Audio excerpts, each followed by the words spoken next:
Good morning friends, कैसे हैं आप सभी लोग। Fantasy talent hub YouTube channel में आप सभी लोगों का स्वागत है। दोस्तों, ट्रेंट रॉकेट्स और मैनचेस्टर वुमेन्स के बीच में जो द 100 वुमेन का मैच नंबर 20 खेला जाएगा, इसमें बैटिंग सेक्शन में सही प्लेयर का सिलेक्शन और सही कैप्टन वाइस कैप्टनसी का सिलेक्शन आपको ग्रैंड लीग में एक बेहतर रैंक के साथ में फिनिश करने में मदद करेगा। ये कैसे पॉसिबल होगा, ये हम इस वीडियो के अंदर डिस्कस कर लेंगे। और कैप्टन वाइस कैप्टनसी के लिए कौन कौन सी प्लेयर बेहतर ऑप्शन हैं स्मॉल लीग और ग्रैंड लीग के लिए, इसके बारे में इस वीडियो के अंदर बात करेंगे। तो चलिए दोस्तों, शुरुआत करते हैं इस पूरे एनालिसिस वीडियो की। लेकिन अगर अभी तक आप लोगों ने चैनल को सब्सक्राइब नहीं किया है तो fantasy talent hub YouTube channel को सब्सक्राइब कर लेना, साथ में बेल आइकन पर प्रेस कर देना, जिससे कि आने वाली वीडियोस के नोटिफिकेशन मिल जाए।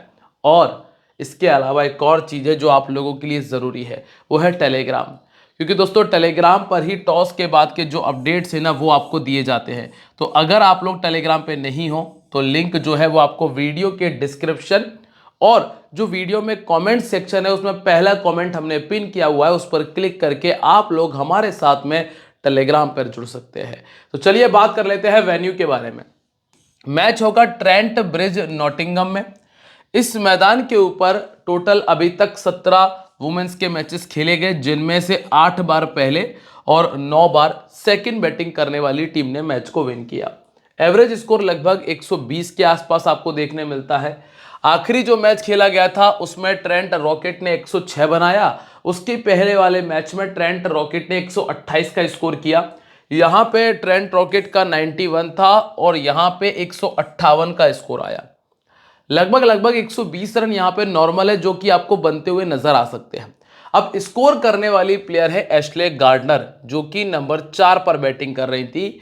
यहां एशले गार्डनर ही नंबर 5 पर बैटिंग कर रही थी। यहां पर एशले गार्डनर फिर से थी जो कि नंबर 5 पर बैटिंग कर रही थी, और यहां पे ग्रेस स्क्रीवेंस थी जो कि ओपन कर रही थी। अब आपको क्या मिल गया?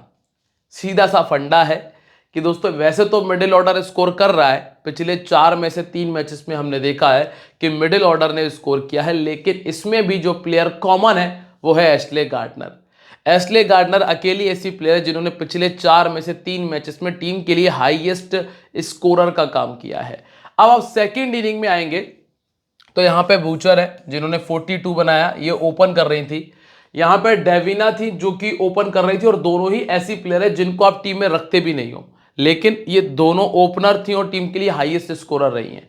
इसके बाद नंबर 4 पे थी माराजिन कैप जिन्होंने 26 बनाया। फिर थी दीप्ति शर्मा। अगर हम सिर्फ पिछले 2 मैचेस को ही फॉलो करें तो पहली इनिंग के अंदर मिडिल ऑर्डर आपके लिए एक अच्छा ऑप्शन है, और सेकेंड इनिंग के लिए टॉप ऑर्डर आपके लिए एक बेहतर ऑप्शन बन जाता है। फास्ट बॉलर और स्पिनर्स की अगर बात करें तो इस वाले मैच में तो 5 विकेट मिल गए थे स्पिनर को और 5 विकेट मिल गए थे फास्ट बॉलर्स को। इसके अलावा यहाँ पर टोटल 3 विकेट ही गिरे, 4 विकेट गिरे थे, जिनमें से 3 बॉलर्स को मिले, 2 निकाले थे स्पिनर ने और 1 निकाला था फास्ट बॉलर ने। ये वाले मैच के अंदर भी ऐसा ही हुआ।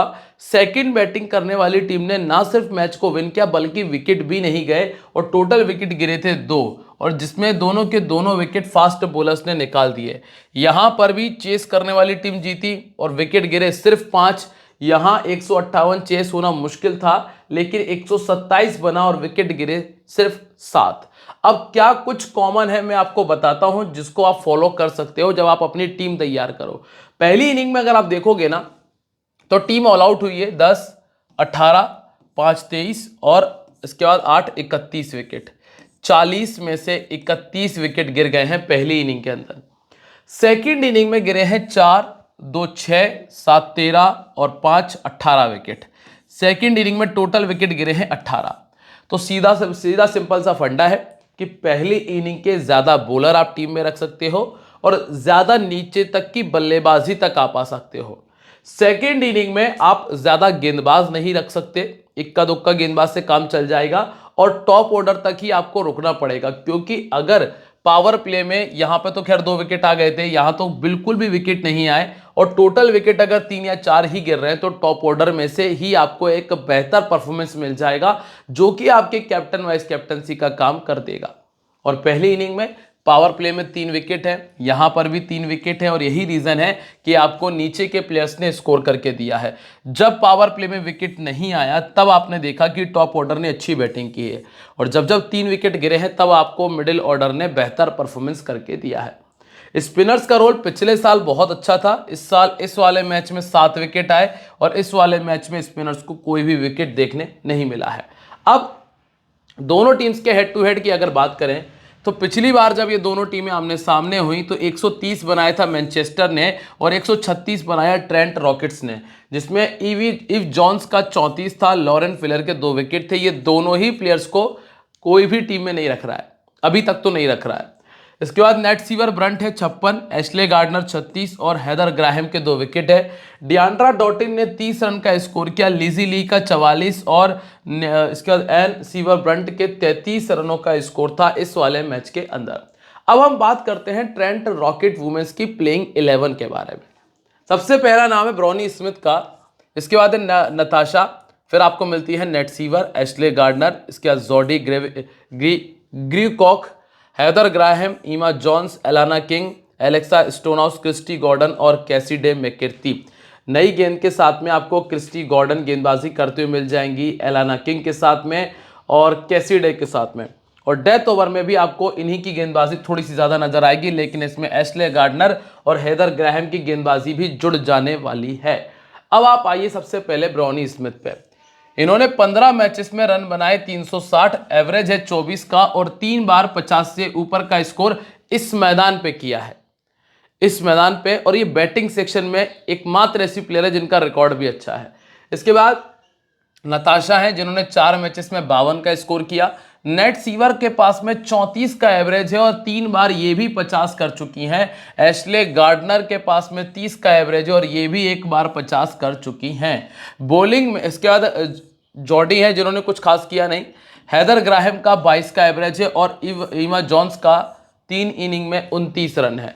अब आप बॉलिंग में आइएगा तो नेट सीवर को मिले हैं 10 विकेट्स, एशले गार्डनर को 5 विकेट मिले हैं, एलाना किंग को 11 विकेट्स मिले हैं। और ये तीनों जो बॉलर्स हैं, जो कमाल के बॉलर्स हैं, इनका रिकॉर्ड उतना कुछ खास नहीं है, मतलब पर मैच के हिसाब से विकेट भी नहीं है। इसके बाद एलेक्सा है जिनको 12 में 4, क्रिस्टी गॉर्डन को 18 में 17 विकेट मिले हैं और कैसिडी मैकेर्थी को 5 इनिंग में 3 विकेट इस मैदान पर पहले मिल चुके हैं। अब सबसे पहला नाम है ब्रॉनी स्मिथ का, जिनको लगभग 95% लोगों ने टीम में रख लिया है। कारण यह है कि बल्लेबाजी सेक्शन में आपके पास कोई और ऑप्शन है ही नहीं, कोई ऑप्शन नहीं बल्लेबाजी सेक्शन में, तो इसीलिए ज्यादातर लोगों ने ब्रॉनी स्मिथ को टीम में रखा। 35 इनिंग में इनका एवरेज है 18 का और 1.50 है। बस यही बात मैं आपको स्टार्टिंग में बताना चाह रहा था कि बल्लेबाजी सेक्शन का अगर आपने सही प्लेयर का सिलेक्शन कर लिया तो आप जीएल में अच्छी रैंक के साथ में फिनिश कर लोगे। मतलब समझ रहे हो आप, मतलब सीधा सिंपल सा ये है कि अगर ये 0 पर आउट हो गई और आपने अगर किसी दूसरे बैटर को टीम में रखा है और वो अगर 10 या 15 रन भी बनाती हैं तो आप बहुत बड़ा डिफरेंस क्रिएट कर देंगी। अब यहाँ लेफ्ट आर्म मीडियम इनको परेशान करता है, ये 3 बार आउट हो चुकी हैं। ऑर्थोडॉक्स के सामने ये 4 बार पहले भी आउट हो चुकी हैं और सामने वाली टीम के पास में महिका गौर है जो कि नई गेंद के साथ में बॉलिंग करती हैं। इसके बाद सोफी एक्लस्टन है जो कि ऑर्थोडॉक्स बॉलिंग करती हैं। अब आप आ जाइए नंबर 2 पे, जहां आपको मिलती है नताशा।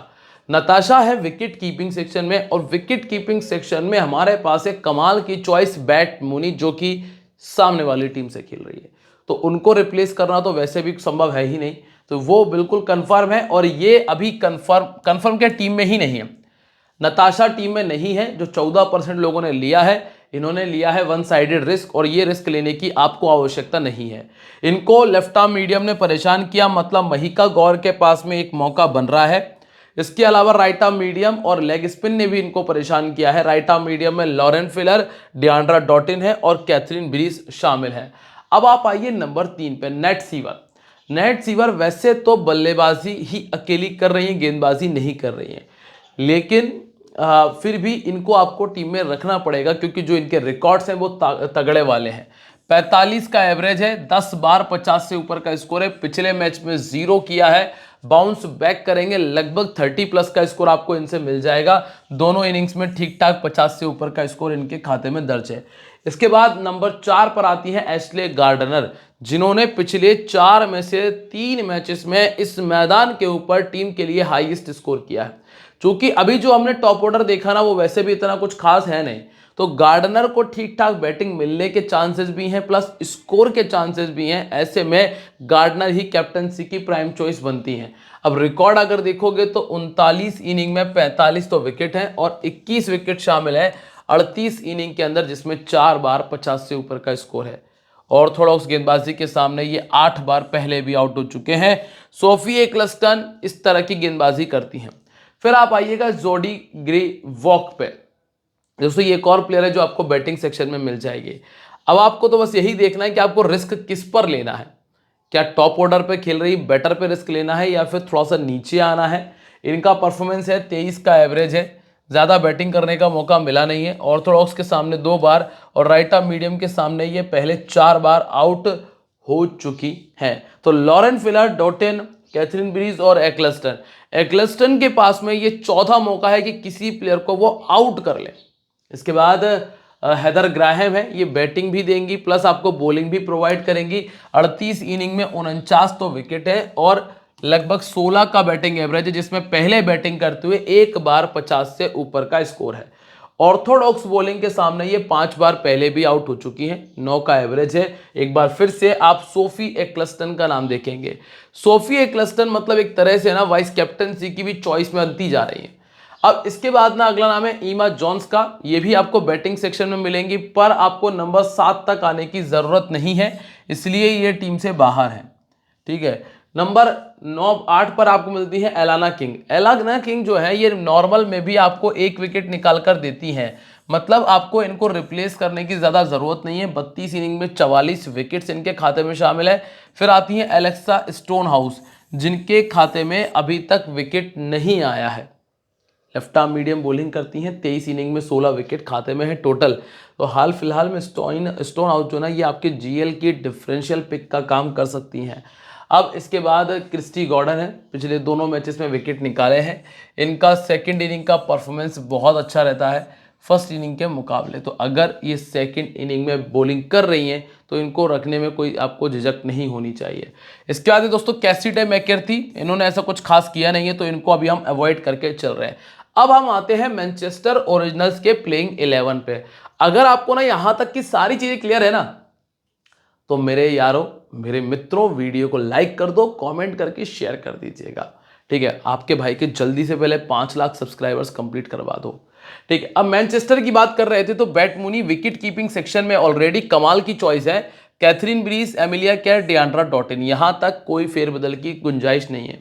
फिर आती है सैरन स्मेल, जिन्होंने एक मैच बहुत अच्छा खेला, एलिस ने भी, फीमोरिस, एक्लस्टन, लॉरेन फिलर, महिका गौर और डियांड्रा डॉटिन आपको डैनियल ग्रीगोरी आपको मिल जाती हैं। अब यहां पे ना अगर हम वेन्यू रिकॉर्ड की बात करें तो कैथरीन ब्रीज ने इस मैदान पर 11 मैचेस में 243 रन और 40 के एवरेज के साथ में 350 बनाए हैं। बाकी प्लेयर्स ने इस मैदान पर ज्यादा मैचेस खेले नहीं है। ठीक है, और कैथरीन ब्रीज के पास में 9 विकेट भी शामिल है। 3 विकेट निकाले हैं सोफी एक्लस्टन ने 2 इनिंग के अंदर और 2 मैचेस में डैनियल ग्रीगोरी ने 2 पारियों में 2 विकेट निकालकर टीम को दिया है। अब आप आइएगा सबसे पहले बैट मुनी पे। विकेट कीपिंग सेक्शन में इनसे बेहतर चॉइस पॉसिबल ही नहीं है, तो बैट मुनी ना कन्फर्म है, चाहे स्कोर करें ना करें, लेकिन इनको नहीं छोड़ना है। जो ये 95% का सिलेक्शन परसेंटेज है, इसको 98 और 99 तक पहुंचा सकते हो, कोई दिक्कत वाली बात नहीं है। पहले बैटिंग करते हुए 250 हैं और लगभग आपको 30-40 तक का स्कोर आराम से दे सकती हैं।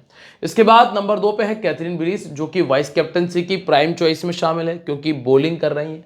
54 इनिंग में 54 विकेट खाते में है। लास्ट अगर आप 3 मैचेस उठाकर देखते हैं, सभी में 2-2 विकेट ऑलमोस्ट टीम के लिए निकाले भी हैं।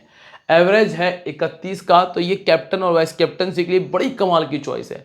अब कई लोग ना एशले गार्डनर को कैप्टन कर रहे हैं, लेकिन अगर आप रिस्क ले सकते हो तो कैथरीन ब्रीज को ट्राई करिएगा, बढ़िया ऑप्शन है।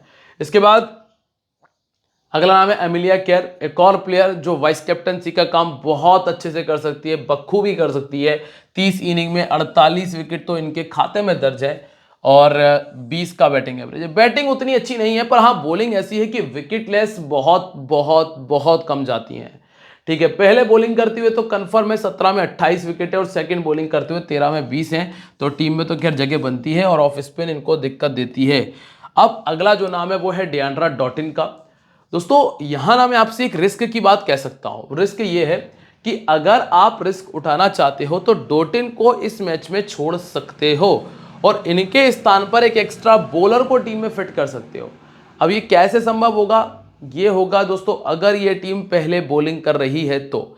अगर ये टीम पहले बॉलिंग कर रही है तो डॉटिन के स्थान पे आप एक्स्ट्रा बॉलर को टीम में पटक कर अपने 20 गेंदें पूरी डलवा सकते हो और 26 इनिंग में 21 विकेट इनके खाते में दर्ज है और बैटिंग एवरेज है इनका 24 का, जिसमें 3 बार 50 से ऊपर का स्कोर है। ऑर्थोडॉक्स गेंदबाजी प्लस ऑफ स्पिन गेंदबाजी इनको दिक्कत देती है। इसके बाद शेरन स्मेल वो प्लेयर हैं जिनको आप बैटिंग में ट्राई कर सकते हैं, लेकिन सिर्फ और सिर्फ मिनी लीग और ग्रैंड लीग में, क्योंकि मैंने आपको एक बार पहले ही स्पष्ट कर दिया है कि बैटिंग सेक्शन में आपके पास अच्छे ऑप्शंस है ही नहीं। सबसे वाहियात ऑप्शन है बैटिंग सेक्शन में। तो ऐसे में ना आप अगर नीचे तक भी आना चाहते हो तो आ सकते हो। 29 इनिंग में 23 का एवरेज है, 250 किए हैं, नंबर 5 या नंबर 6 पर बैटिंग करते हुए मिल जाएंगी। इसके बाद है एलिस मॉन्गन। यहाँ पर अभी आपको ज़्यादा दिमाग नहीं लगाना है, इनको छोड़ दीजिए। फी मॉरिस पर भी आपको दिमाग नहीं लगाना है, आप स्क्रीनशॉट ले लें। 13 का एवरेज है, 12 विकेट है। ऑर्थोडॉक्स परेशान कर रही है, right arm medium leg spin दिक्कत देता है। अब आती है सोफी एक्लस्टन, जिनके पास में मौके हैं कि कम से कम 5 विकेट निकालें, लेकिन अगर हम ये माने कि सारे विकेट एग्जीक्यूट नहीं हो पाएंगे तो मिनिमम 2 से लेकर 3 विकेट तो आने चाहिए। तो ये है कि आप इनको एक टीम में वाइस कैप्टन में, मिनी लीग में, मतलब ग्रैंड लीग में या मिनी लीग में वाइस कैप्टन जरूर बनाकर देखिएगा। 40 इनिंग में 48 विकेट इन्होंने निकाले हुए हैं। इसके बाद नाम आता है लॉरेन फिलर का। लॉरेन फिलर के बारे में मैंने अभी आपको बताया पीछे कि आप इनको रख सकते हो, लेकिन इसके लिए आपको किसी एक ऐसे प्लेयर को छोड़ना पड़ेगा जो कि बेहतर ऑप्शन है टीम में रहने के लिए, क्योंकि जब आप टीम कॉम्बिनेशन तैयार करोगे तो सारे ऑलराउंडर्स टीम में फिट बैठ रहे हैं। बैटिंग सेक्शन में मजबूरी में एक प्लेयर रखना पड़ेगा। बॉलिंग में आपके पास में ऑलरेडी 2-3 प्लेयर अच्छे हैं, जैसे कि सोफी एक्लस्टन जैसी प्लेयर अच्छी मौजूद हैं। तो जो लॉरेन फिलर है ना, ये आपके लिए रिस्की पिक रहेगा। और रिस्की पिक कैसा कि आपको डिएंड्रा डॉटिन जैसी प्लेयर को छोड़ना पड़ सकता है। इसके बाद है महिका गौर। इन्होंने अच्छी गेंदबाजी की है, पर अभी वही स्थिति है कि टीम में रख पाना मुश्किल है। पहले बॉलिंग करते हुए 21 विकेट है। और लास्ट में डैनियल ग्रिगोरी हैं, जिन्होंने 28 इनिंग में 29 विकेट्स निकाले हुए हैं। अब आप आइए कैप्टन वाइस कैप्टनसी की चॉइसेस पे। यहां पे आप देखोगे ना तो गार्डनर है, कैथरीन ब्रीस और एमिलिया केर है, जो कि कैप्टनसी का काम कर सकती हैं। फिर नेट सीवर, डिएंड्रा डॉटिन और हेदर ग्राहम है, जिनको आप टीम में रख सकते हो। अब क्या कहता है कॉम्बिनेशन, जैसे कि आप यहां पे देखोगे तो बैट मुनी तो आप हटा नहीं सकते। ब्रॉनी स्मिथ को आप चाहो तो रिप्लेस कर सकते हो जोर्डी ग्रीगॉर्क से या फिर शेरन स्मेल से। डिएंड्रा डॉटिन, नेट सीवर, केर, ब्रीस, गार्डनर और ग्राहम, ये जो प्लेयर्स हैं इनको आप किसी भी कंडीशन में नहीं हटा सकते।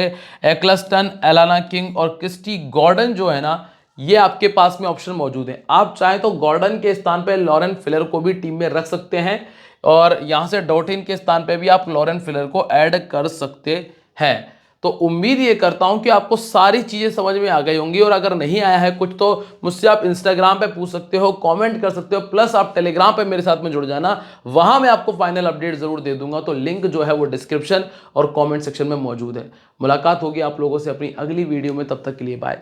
जय हिंद, जय महाकाल।